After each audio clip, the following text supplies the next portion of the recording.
nalitele hlala phezolo. Akhona Mkhetshane lihlala eZola ndifunda apha eSimanyene grade 11 ne-peace member. Simanyene hlala eZola. Mamba nokusizwa ndihlala noMzamo.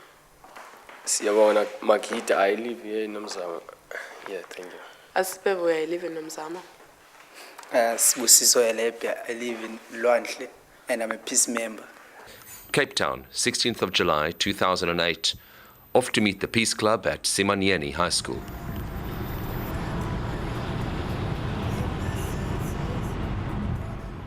Simanyene High School, in the shadow of the Helderberg Mountains and the Solaris Pass, known as the gateway to the Cape. These mountains haven't changed in hundreds of years, but the lives of the people close to them certainly have. We arrived at the school at around closing time to find a hubbub of joyful, smiling, laughing kids. And no shortage of style either. Schools in outlying areas have improved considerably in the last 10 to 15 years. We found a well-stocked library, and this is where I had my first meeting with the Peace Club. When you are in a Peace Club, you don't get tired. You always try and persevere. And by trying, you can see that you are making a difference. And by doing something again and again and again, and people will start to notice that at least you are doing something. And it's whereby they can follow you. Initially, it's a matter of crossing those cultural barriers and establishing kind of connections and just ensuring that we were all together on this one. That happened fairly quickly because they're a good bunch of learners. Across the road from the school is a poor yet upgraded community, literally only separated by a road. It seemed obvious that we should take our conversation out into that community because as a filmmaker, you don't film community workers in a library. However, I was greeted with some kind of slight stiff responses and an ominous quiet. I realized that virtually all my peace members had never ever been into that community across the road. It was like another world. Well, this is obvious. This is where we had to go and film. In that moment, I realized that the process of making this film could trigger an Ubuntu experience. Sometimes all that separates one from another, us from them, strangers from friends, is a narrow strip of tar between two communities. En route, I stopped to interview the English teacher who talked about the media coverage that the Peace Club members and endorsed what they were doing in the community. We need all the effort we can get. Nothing is too little, let me put it like that. The more people we can get, I think the more difference we can make, We can have at least a few, 10 will influence another 10 or another 5, and then something will grow. At least it will not all be unrest. At least there will be a corner somewhere where there is So in this peace. capitalist world, this world full of individualism running after money, can Ubuntu exist? Yes, it can. It can. We need to revive it if it doesn't. They waited for me. They seemed reluctant to go in on their own. As soon as we arrived there, I kind of realized that it's not just a case of filming in the community. We need to actually kind of just connect with the people. So, faced with a rather kind of down look, suspicious look from the local kids, who had gathered increasingly in their throngs, armed with soccer balls, caps, and all the trappings of the new South African society. We set out to introduce ourselves to the first bunch of people in the first house. In order for the community, in order for peace, and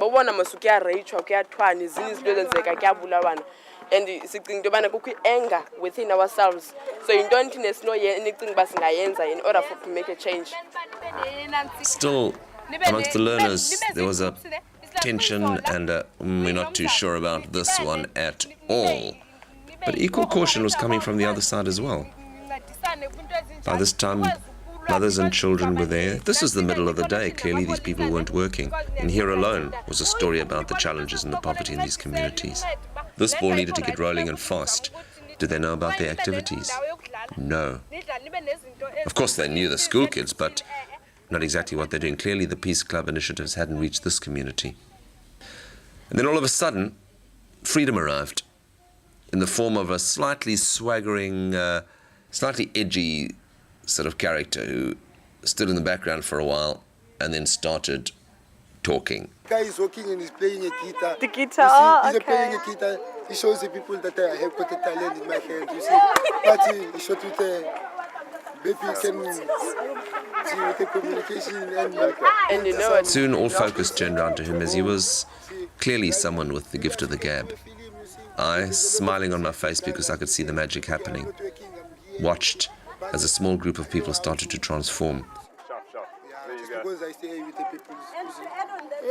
Talent here around black people. It's just that we don't know where to go, in order for us to take it out. Cynthia, one of the ladies from the corner house, started engaging, explaining to him what was happening, and the kids started transforming. They started doing these little gangster rap moves. I'm black American dude. What's up, man? What's up, nigga? Why you then going here? I'm not in Go away, nigga. Man. I'm a black American and you're closer American. I talked to Cynthia. I said, hey, Cynthia, look what's happening. Do you see what's happening? Suspicion slowly started to turn to interest. And then the magic exploded. Our learners smiled more, grinned, laughed, and danced in the streets. It was infectious. Doubts turned to smiles. People seemed to be growing in stature and confidence. Asipe, who was a de facto spokesperson of the group, explained to me what they'd been talking about. Freedom wanted to know how he could get involved in this Peace Club stuff, and they talked about it for a while and eventually said, well, why doesn't he come to one of their meetings? We discussed, we started addressing the issues, the pressing issues of which we are facing in our community. And he started to come up with an idea that he wants to be involved in the Peace Club, but he doesn't know what a Peace Club is about. So how about we get together tomorrow in Simanyene? So we managed to set an appointment for tomorrow at 11 o'clock in Simanyene, whereby we'll have a discussion.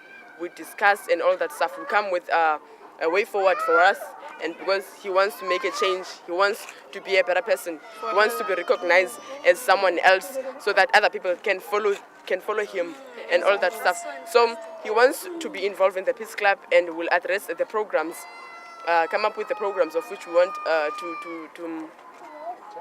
to have in our community and all that stuff. I feel cool. You see, I feel cool. Yeah. You see, just because me too, I'm a peace member. Full of the excitement of the event, we headed back to the school to find Felisa, the educator and coordinator of the Peace Club.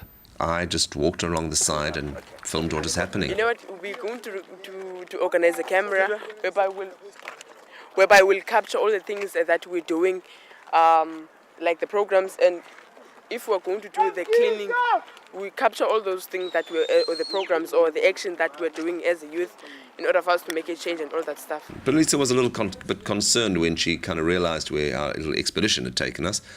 But as she had in the Umtapa training course, she rose to the challenge. And now I'm glad that they are realizing that there is something that they have and that they can give. Because a whole lot of us, they sit back and think, no, I don't have anything else to give. But what you have, your intellect, the way you talk, your love for people, that's what you have, and that's what you can give. Freedom had meantime followed us back to the library, and in typical fashion, integrated fairly rapidly into this, probably what was for him a reasonably unfamiliar environment. Freedom, the Peace Club members and police strategized around how to turn this event into an opportunity for all of them. At one stage, Freedom, to emphasize the point, pulled out a rather large and ominous-looking knife from his back pocket. But at the end of it all, he was given the traditional Umtapa Umeme as a Peace Club member. I promised my new friends that I would be returning with my cameras to see what had happened, if anything, and how we could possibly turn this project into a process. My name is Masbol and my surname is Makech. I live at Nomzama and I'm a peace member. I live in Nomzama. I'm Felisa Swato and I'm one of the educators here, and I deal with this world. Freedom Mutikanguleko, peace member. And to make sure that on this journey, the bus was for us all.